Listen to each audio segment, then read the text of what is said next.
So far, most of what we've talked about is the great opportunities that exist on social media. But sometimes it's hard, and really any kind of two-way communication has its challenges. Plus, when ugly things are shared on the public stage of the internet, it can rattle even the calmest leader.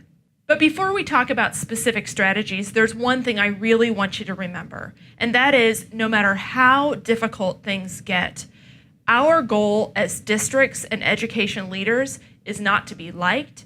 Our goal is to be trusted. Now, the first step to navigating a social media storm is to even know that the storm exists.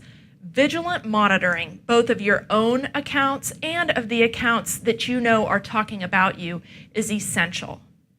And monitoring your own accounts is not one person's job. Any teacher or employee who is setting up an account needs to have the responsibility of monitoring and engaging in those accounts.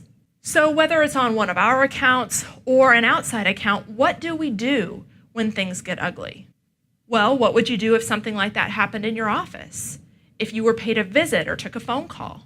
That's right, you would engage. And that's exactly what you'll do on social media.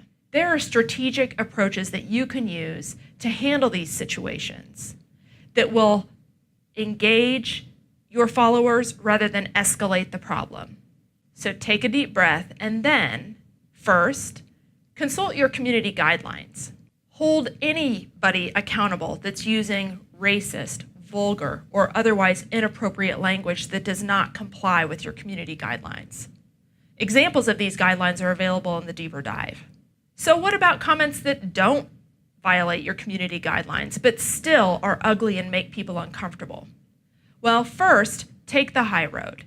If you made a mistake, acknowledge it and apologize. Tell people what you're doing differently to avoid that mistake in the future. Interact, acknowledge, and inform, but do not debate. Remain calm and reasonable and continue replies only as long as it's clear that the person you're communicating with is interested in a solution and not a fight. Show calm leadership and remember that your followers are watching. You may not have the chance to make one commenter happy, but you have a lot of followers who are watching, who are looking for you to show that you are calm, reasonable, and humble. And if you do so, and you do so regularly, chances are your fans will come to your defense. They will be ready to jump in and speak on your behalf. And when that happens, just enjoy it.